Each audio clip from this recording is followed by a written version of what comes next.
팔자주름에 필러를 맞게 되면 필러 자체가 흐물흐물하기 때문에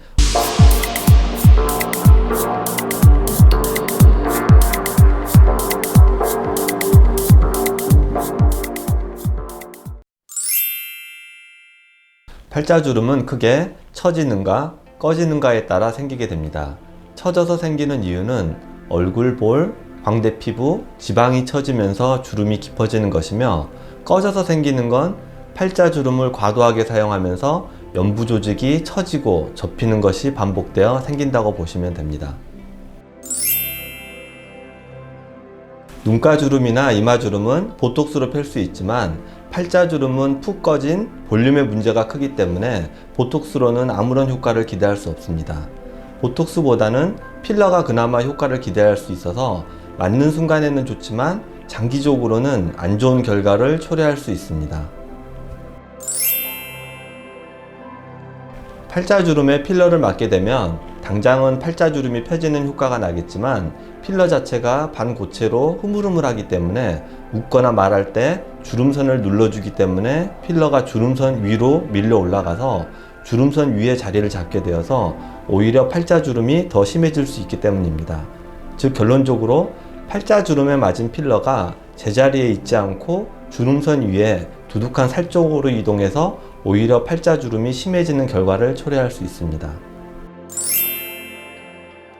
자가지방은 생각보다 생착률이 낮기 때문에 힘들게 채취하고 얼굴에 맞아도 오래가지 않습니다. 그래서 많은 병원들이 과도하게 많이 주입하게 되며 얼굴도 빵빵하게 되고, 그런 부자연스러운 얼굴이 가라앉고 나면 얼굴로 흡수되어 없어집니다. 그래서 가성비도 안 좋고 기간도 짧아 요즘은 추천드리지 않는 시술입니다. 저도 팔자주름에 필러를 놓는 경우가 있습니다. 다만 한두 번 맞는 정도로 그쳐야지 계속 맞다 보면 팔자주름선 위로 살이 두둑해지는 현상이 꼭 생깁니다. 이런 현상은 한두 번 맞는 걸로는 절대 생기지 않습니다. 제 경험으로는 4번에서 5번 정도 맞으면 생기는 것 같습니다. 그리고 살이 두둑해졌을 때 일반 필러 녹이는 주사로는 개선 효과가 없습니다. 살 자체가 두꺼워진 것이기 때문에 윤곽 주사로 두둑한 볼륨을 줄여야 합니다.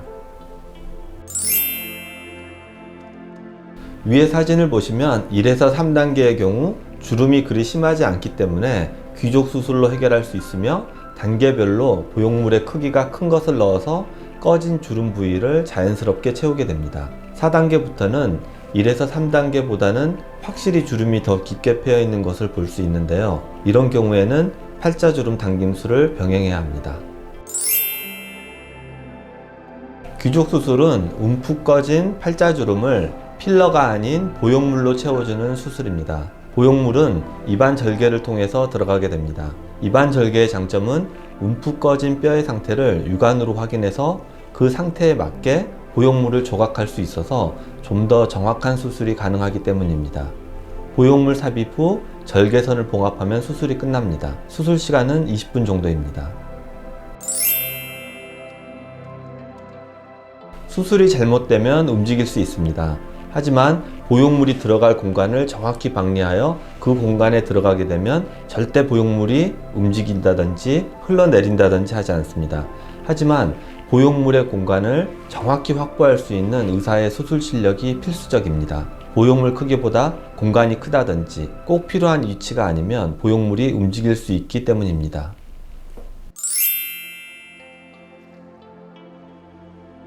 귀족 수술이 많이 붓는 수술은 아니지만 초반에는 붓기 때문에 코가 벌어져 보이거나 원숭이상이 되거나 하는 경우가 있습니다. 하지만 이건 붓기 때문에 생기는 일시적인 효과로 붓기가 빠지면 다 원상복귀 됩니다. 다만 보형물의 크기가 과도하게 크거나 보형물의 모양과 환자분의 뼈의 골격이 맞지 않으면 이러한 현상이 지속됩니다. 그러므로 의사의 경험과 노하우가 중요합니다. 붓기랑 회복 기간은 일주일 잡으시면 됩니다. 귀족 수술은 큰 붓기가 없어서 바로 일상생활이 가능합니다. 수술 다음 날부터 정상적인 식사가 가능합니다. 보형물이고 움직임이 많은 입주이다 보니 보형물이 움직이는 경우 재수술하시면 되고, 극소수지만 이물감으로 통증을 호소하는 케이스가 있는데 시간이 지나면 나아집니다.